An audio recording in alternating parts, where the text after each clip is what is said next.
I know everybody doesn't know you as well as I do, so why don't you do that? Yeah. Yeah, absolutely. Well, I mean, first, thanks for letting me come join you guys here. Been excited for this. Like you said, I'm Chris Bedel with, and company's Bedel Security. I grew up on a farm in southern Indiana, so kind of just, had to learn hard work all along the way. Didn't get into community banking though until 2007, and I was kind of an IT guy, so took me a little while to kind of understand what community banking was, but it was the bank that like I had my first savings account with. My dad had his farm loans there. My grandfather had his farm loans there, so it was a bit of a homecoming to get to join that bank. And found out pretty quickly that I love the community banking space. They're good people, right? So I was the IT manager, and but I was also the information security officer. And we, got about 5 years into it. Really enjoyed that side of it. Like enjoyed risk management, enjoyed governance. It's kind of weird, I know, but had an audit going on. The auditor said, "Man, Chris, you got a lot of good stuff going." He said, a lot of banks don't have the advantage of having someone like you on staff. It'd be nice if there was a way to split you up. I'm sitting there going, "What? Like, what do you mean? Like, what is this?" And he's like, "Well, it's called a virtual information security officer." And I'll tell you guys, like you guys know what I mean when I say like it was like, oh my God, that's what I'm going to do when I grow up. Like I'm going to pursue that. I'm going to figure that out. So it took a couple years, put a business plan together. Went to the bank I was working for, said, "Hey guys, this is what I'm thinking," and they're like, "Yep, let's do it, man." And that was in 2015. So we're coming up on our 10-year anniversary. That's so cool. Yeah, yeah. And and the business is built on just that. It's providing and filling the information security officer role exclusively to the community banking industry. And the last 10 years have been very, very good to me. It's been an amazing ride. There have been some rough years, but there have been some really good years too. We're a team of 18 now. We have 62 financial institutions across the country that we perform this service for. So and continue to grow. So it's just been really exciting. And I love this space. I love this industry. And so it's just been very rewarding to serve these folks. I love it. I know you do, man. I believe that about you. I know that to be true. And it's a funny thing to say, man, but we tell people all the time that I think community banks have a lot more friends than they think that they do. There's definitely the bad guys and the bad actors and all those things, but maybe it's friends in low places like all of us. But there's damn sure some good people and some good friends at community banks out there. I want you to touch a little bit. So, I mean, right off, I got to thinking about, the last 10 years or so, and I mean, kind of the rise of the fractional space, right? I mean, you see it a lot in different areas of management, and I think even in different segments, right? Thinking about things like marketing and, a fractional CFO, things like that. You want to kind of touch on what that looks like? And then I think a little bit, it's not like a consultant. I think that's important. And then there's also, certain other things, not just level of service or as an officer, but there's other little products and services that kind of get baked around it sometimes. And would love to hear how you see the space, man, because I think it's pretty cool. Yeah, yeah. So there's a lot there, but I know where you're going with this, Tanner. So 10 years ago, I don't want to say it was like pushing a boulder up a hill, but it was like pushing a boulder up a hill. It was not nearly as embraced and welcomed. And we still run into banks that are like, "Oh no, that's outsourcing, that's evil, that's awful, that's terrible." Like, no, no, no, but certainly over the years, and I would say about 5 years ago was maybe when that tipping point happened where it was like, and I don't know that I can really point to anything in the industry, but certainly the sentiment changed from no, that's bad to hey, this and not just a virtual CISO, but like you said, fractional CFO. And we run into fractional CFOs in a lot of banks that we work with as well, where years ago I would have never even thought that was a thing. And I think it's just that mentality of, we look at the community banking space, we look at community bankers are really smart because they want to say, they look at it and go, okay, how do we solve our problems here, and what's the best way to do that? And when they really sit down and kind of start to piece together some of these fractional relationships, it does make a lot of sense. It does make a lot of sense. And we talk about, you guys, I hear you guys on some of your podcasts talking about banking as a service. Like, hey, let's get out of the geographic boundaries that we've been stuck with. It's kind of the same thing with what we can bring to the table is that, hey, it doesn't matter where you're located. It doesn't matter what the human resource pool looks like around where you are. Let's come in and be partners and figure this out. And so that kind of segues, I guess, to the second part of that question, Tanner, is you're exactly right. It's not a consultant. And a consultant is someone that comes in and tells you what to do, walks away and says, hey, good luck, you're on your own.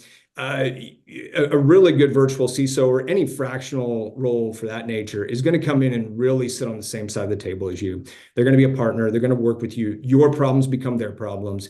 And that's how we approach it. And that's really, that approach has given us a lot of success over the years because it becomes the relationships that we form with the banks that we work with. They're remarkable. I love it. I've made so many good friends in this industry, and even the people that work for me have made a ton of good friends in this industry because of that approach. So I certainly think it's something, just to kind of wind it down and shut up for a second here is I think it's something that as a community bank, something to certainly explore and consider and learn more about. That's great.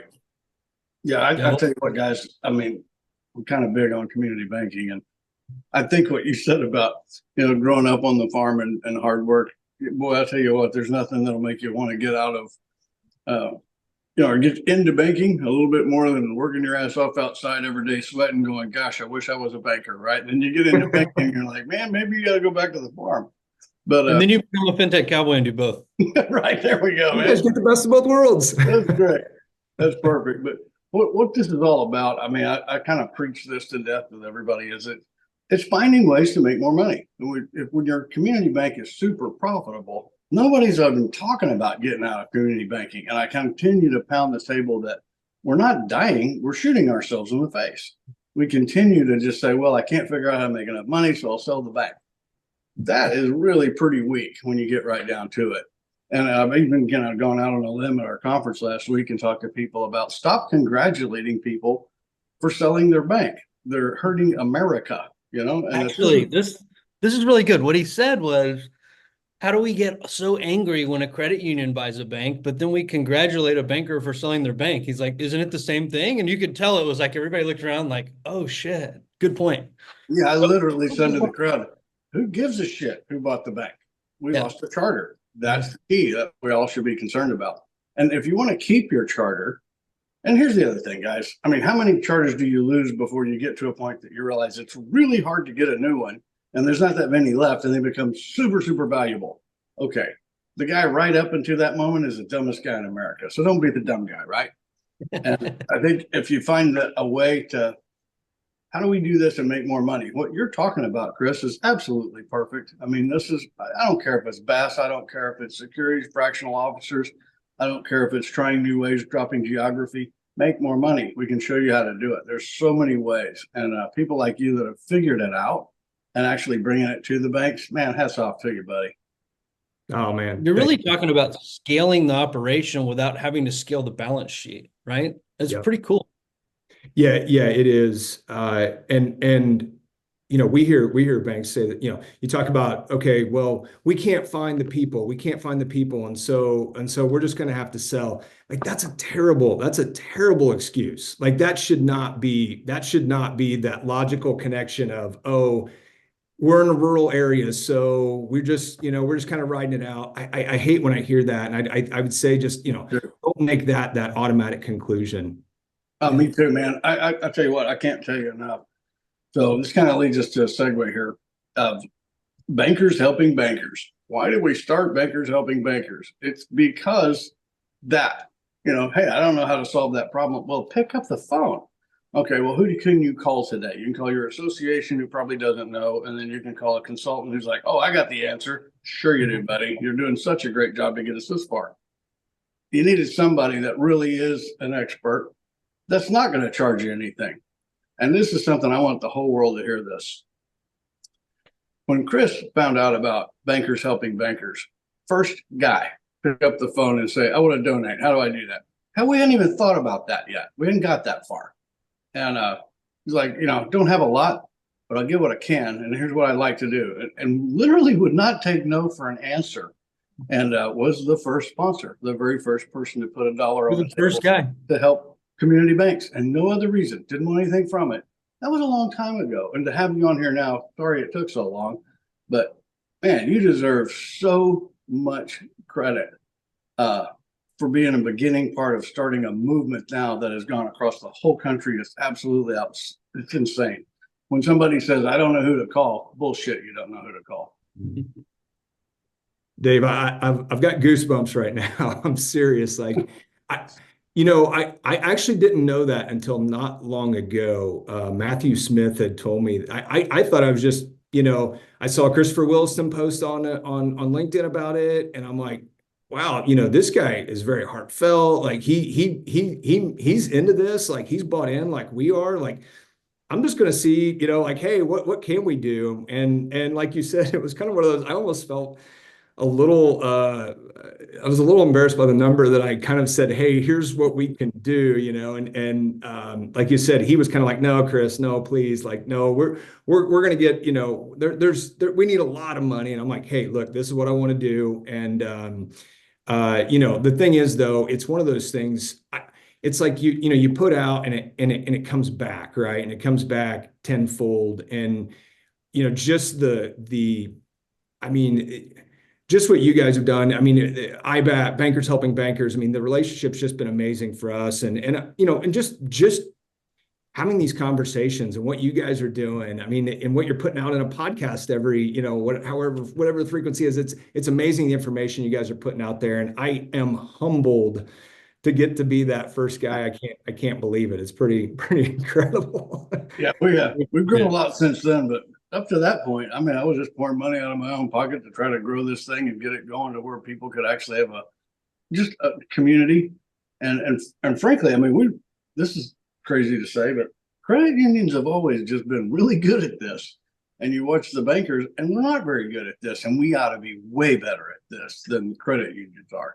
Man, I mean, they lockstep, they work together, they got their CISO, they do all this stuff, and the bankers are like, well, what we've always done, fill in the blank, right? And what we've always done is literally driving us off the cliff. And at some point, when you watch the buffalo just running for the cliff, somebody's going, stop, and it's like, hey, we know what we're doing. We've always done it this way.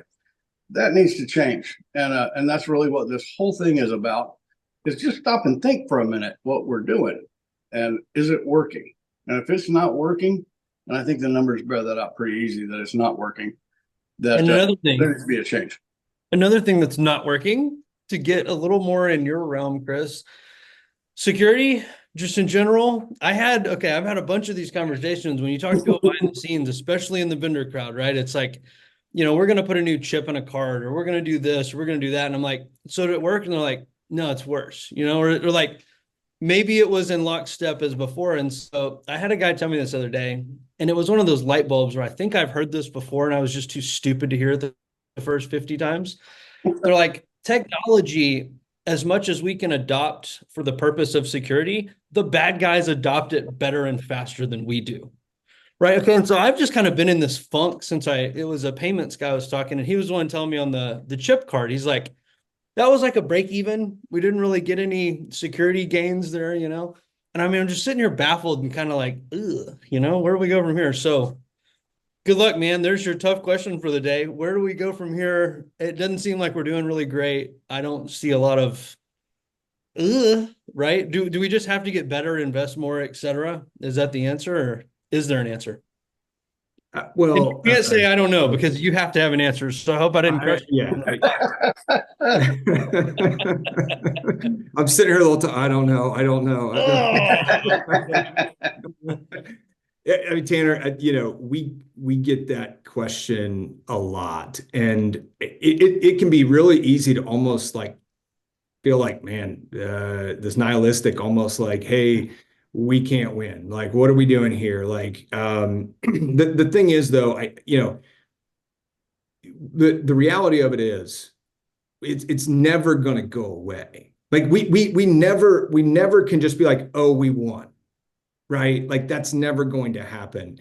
And so if you go into the battle thinking oh, that's going to be the outcome, we're going to roll this one thing out and it's going to save the day, it's going to be over, that's it.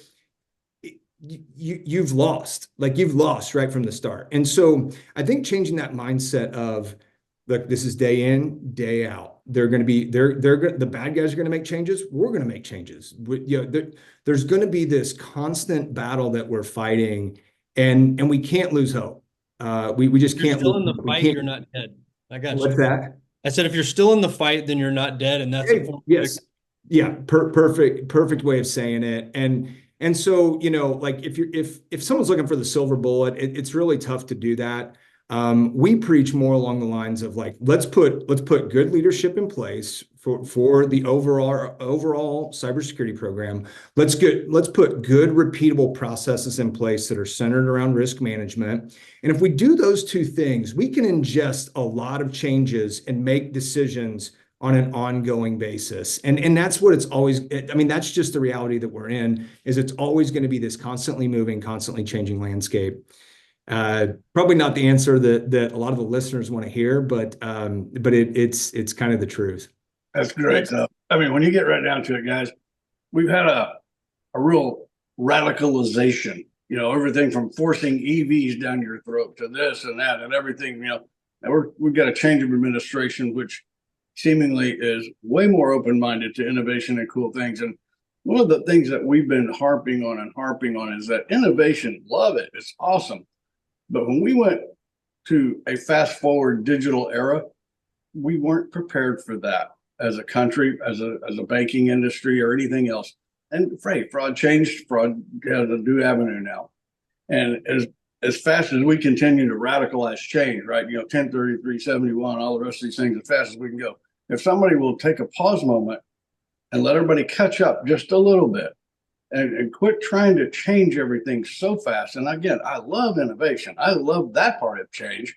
It's the regulatory change and the way that you go about taking people that were at one time innovators and then just turning on them and killing them, right? And it's like, that's not really smart either. So there's a balance in here that we need to kind of say, okay, let's reduce this a little bit, allow a little bit more of that, accept the problems that come with it, and then try to solve those problems.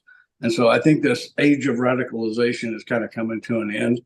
At the same time, innovation becomes a cool thing again. That allows us to fight, I think, better against the bad guys than shoving regulations down everybody's throat. What do you think? Oh yeah, absolutely. And I really, I believe cybersecurity should be a business enabler, meaning, it should be, and I, this kind of that analogy, like, brakes on a car aren't what slows it down. Brakes allow it to go fast, right? And I don't mean that from a regulatory standpoint, but good risk management along the way. Like the worst thing you can do is turn away from innovation because you think it makes you safer. Like, oh, it's too risky. We shouldn't be doing this. We shouldn't be. I mean, AI is a perfect one right now. I was in an IT forum. There was about 45 different banks in there, and asked the question, who's testing AI right now in your bank? Had 2 hands go up. Like, that's insane. Like, and Dave, I think you mentioned this in a previous podcast. You're like, stop trying to make these decisions that are just like, hey, this is what it is, and start like learning about this stuff. And that's, it's not that you have to adopt it all the way, but man, how are you going to secure it if you don't even understand how it works? And I think that's really, I mean, across the board, there's kind of this like paranoia in my field, like the cybersecurity field, and what we try to bring to the table sometimes. Like, we think we're doing good by being like, no, let's not do that. Let's stay away from that. And we can actually can kind of hurt things without like that. Hey, let's test. Let's slow it down. It's not that we're going to go out and throw it right in front of our customers today or put it, in front of every one of our tellers today. But gosh, if we don't understand this, how are we going to do that 2 or 3 years from now? And so turning into innovation and really starting to just try to bolt on the controls as we go, or really not bolt it on, but bake it in as we go. That's the right approach, in my opinion. So me and Tanner are both race car guys, like bad. And so you got me right off the bat, because I'm thinking, man, if your brakes aren't hot, you ain't going fast enough, man. So yeah, that's kind of a great analogy. You got me thinking about the time the guy from Top Gear said that speed doesn't kill, it's suddenly stopping that kills me. Uh, yeah. Yeah, I yeah. want to hit a little bit. So, something that really, I mean, for our team and our shop on the FedFizz side, the data and data management, I mean, change management is the best way to say it. Like, it has taken years, especially with our core team, to really get used to change management to where now it's like our team is so comfortable being uncomfortable. It's probably one of our best strengths, right? And That's right. expecting just radical change. And it's really hard to try and say that, especially I mean, who am I to talk to the highly regulated banker who does 50 jobs that I couldn't do, right? But in that environment, it feels like they're at odds, and you're in that really tough spot to kind of the same thing I'm speaking to and Dad's speaking to. We're not compliance is not a burden, it's an opportunity, right?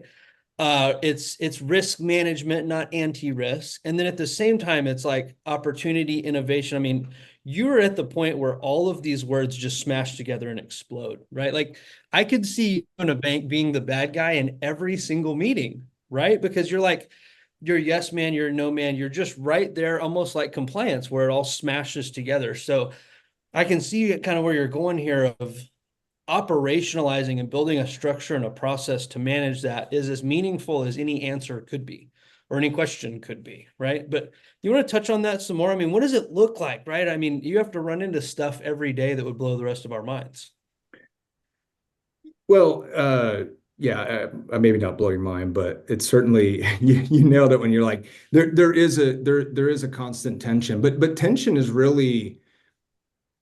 how we come to the best decisions, right? Like, it's that analogy like, hey, it's like a guitar string, right? If you don't have enough tension, you can't, it makes kind of that weird plunky sound. If you have too much, it's going to break the string, but the right amount, and it's beautiful music, right? So we kind of have to do the same thing. And this is like anywhere in our bank, not just in the IT information security world, but certainly in the IT information security world, is that there is that tension. Sometimes it's really difficult conversations. They're uncomfortable conversations.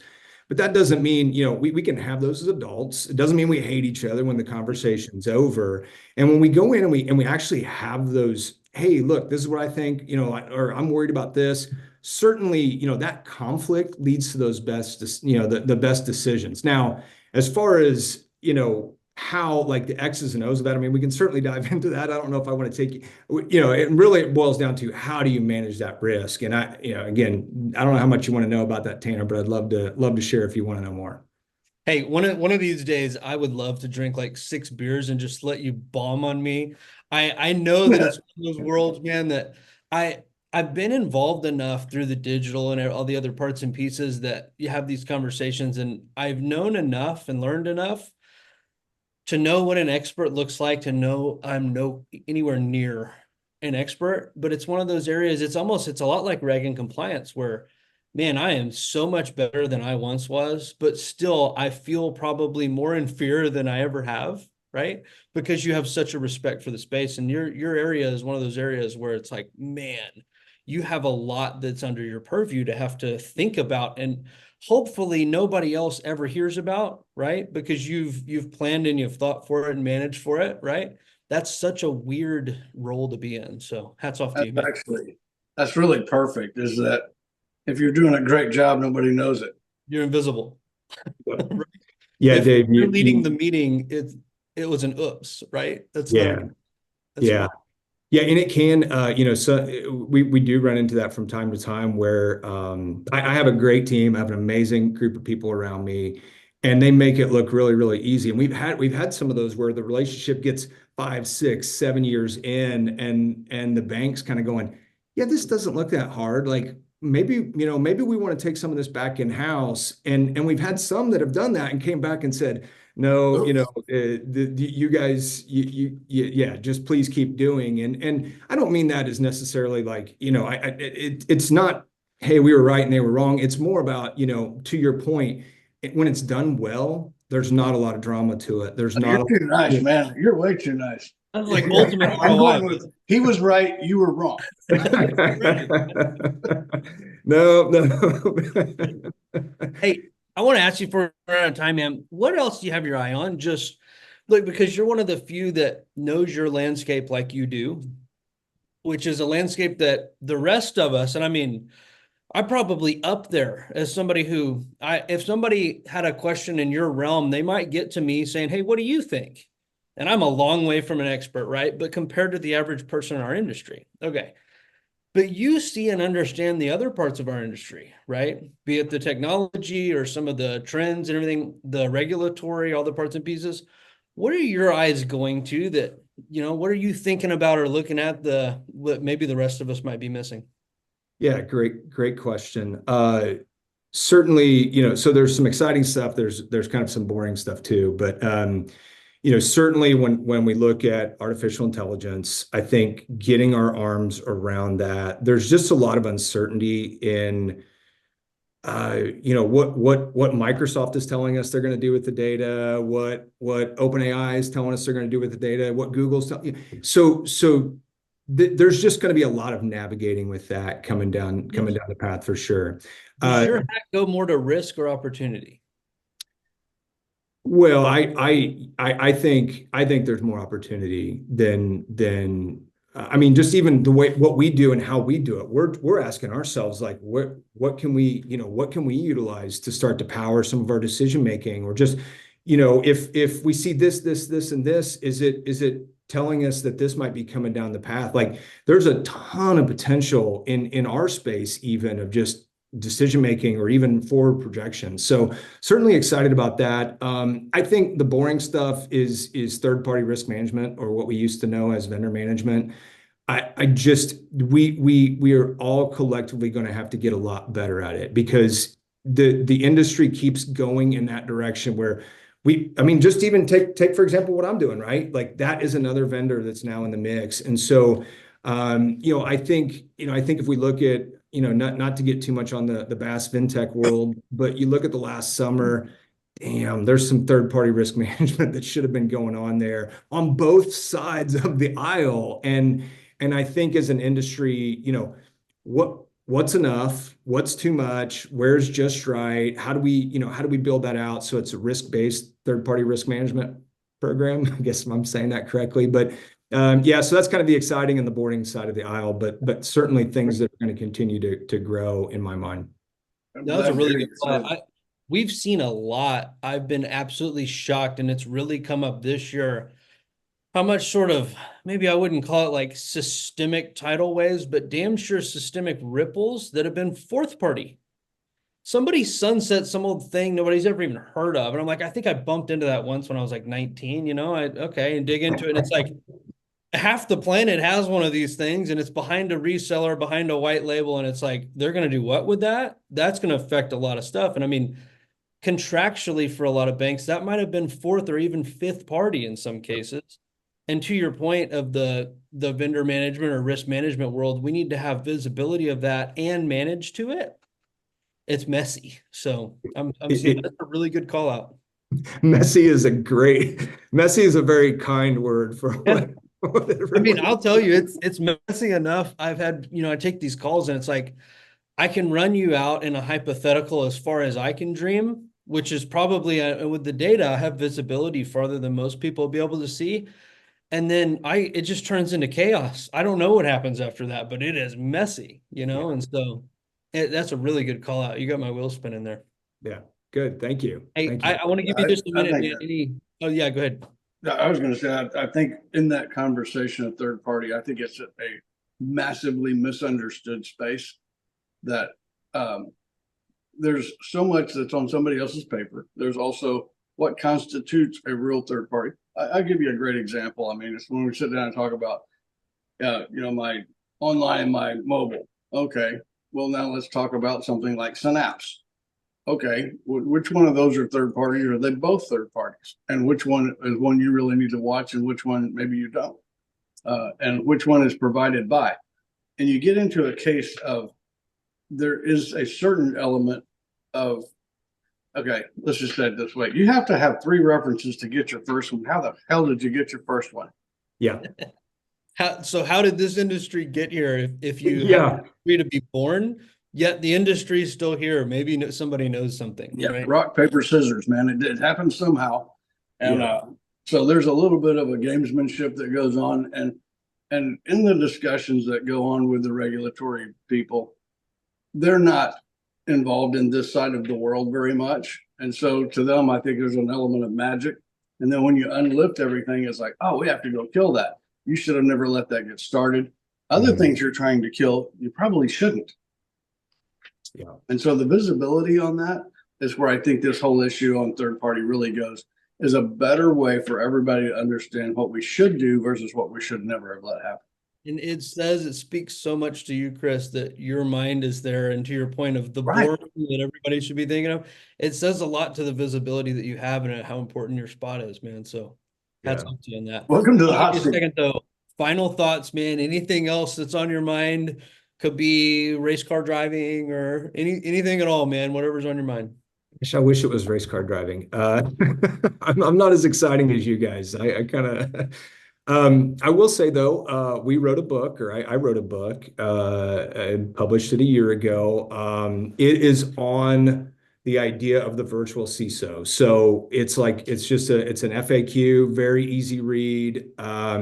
If someone's sitting there just kind of going, yeah, I don't know, is this worth doing? Or, what are pros, cons, how to get, how to start the search process, what to look for. Just very, very easy read, like 60 pages long. We're giving that out to community banks for free. Just go to our website, bedelsecurity.com. We even pay for the shipping. We ship it to you and, use it for what you want. Throw it away when you're done, whatever, that's fine. But we have that resource out there. So I wanted to share that as well. Can you spell that out for people? Yeah, BEDEL security.com. Perfect. I'll be sure and throw a link in too, man. Oh, great. I want to speak to this, man, just real quick and break that down. I think it is so cool. A newer trend finally in our industry that isn't just hot air and talking heads and bullshit white papers selling products, right? But people that are really experts that are willing to share their knowledge of a space that helps to educate everybody, whether or not that returns something to them, just like you're saying, right? I can't imagine how many miles traveled and hard lessons you've gone through to come up with your subject matter. It would take me the rest of my life to not be able to write those 60 pages. So appreciate you sharing that with the rest of us, man. That is a really cool thing. Really. Yeah, Great. thank you. Hey, Thank man, you. we appreciate you coming on. Enjoyed it. Thank you so much for all that you do. Really appreciate your support, and you're a hell of a friend to Community Bank. So thank you. Everybody remember one thing. This was the first guy that stood up and said, I think bankers helping bankers is a damn good idea and I want to help. Yeah. Well, I believe in what you guys are doing. I love it. And thanks for having me here. Thank See you you next buddy. time, buddy.